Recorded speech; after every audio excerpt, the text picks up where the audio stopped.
Forget the result for a second. Yes, Manchester United just beat Atlético Madrid 2-1, but that's not the biggest story of this game.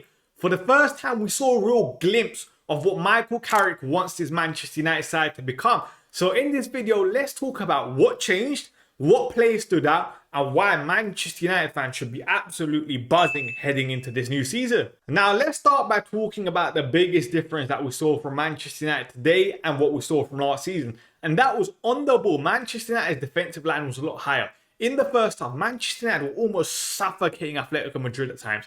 I know it was pre-season, you can't read much into it, but I think you can. This is probably the next step in what Michael Carrick wants Manchester United to be. And to be honest, we saw this a lot at Middlesbrough. Michael Carrick wants to suffocate his opposition, and today was a great step in the defensive line being a lot higher. Of course, there are still question marks around the profiles of the centre-backs. Heaven might be great for it. Do United need another powerful athletic centre-back? Probably. But today, a lot of positives in that aspect. However, there are still some concerns that remain from me from last season, and that is Manchester United's out of possession shape.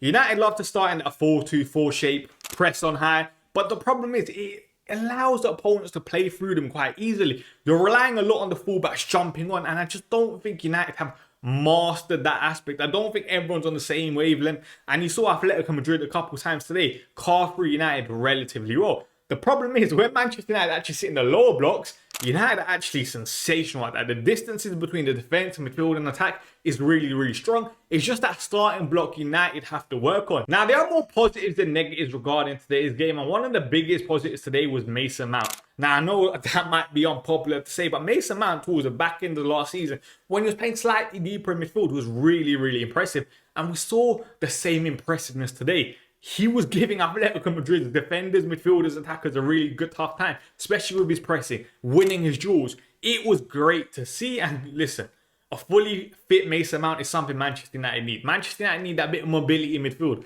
Hopefully Mason Mount can provide it. Listen, today he was confident. You saw the little nutmeg at the end of the game today. This version of Mason Mount is a player.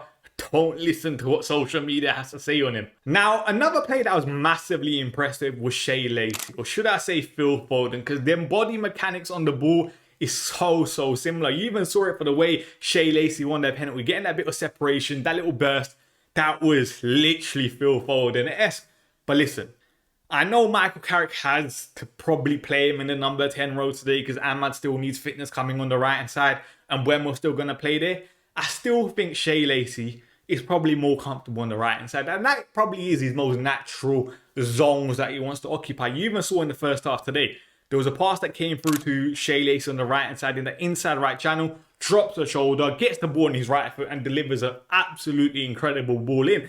Those are the, let's say, scenarios, the zones that you want Shea Lacey to be in. But listen, he's not in his most comfortable position today, not in his most comfortable zones, and he's still impressed massively. He's going to have a big part to play for Manchester United, hopefully, this season. Now, another thing that's massively impressed me going into pre-season so far has been Andre Santos. Now, when Manchester United signed him, of course, there were some question marks over the type of player he is, how he fits in. But I think he's probably earned a potential starting 11 spot heading into the season because he's offering Manchester United a game understanding in that defensive part of midfield that United haven't really had.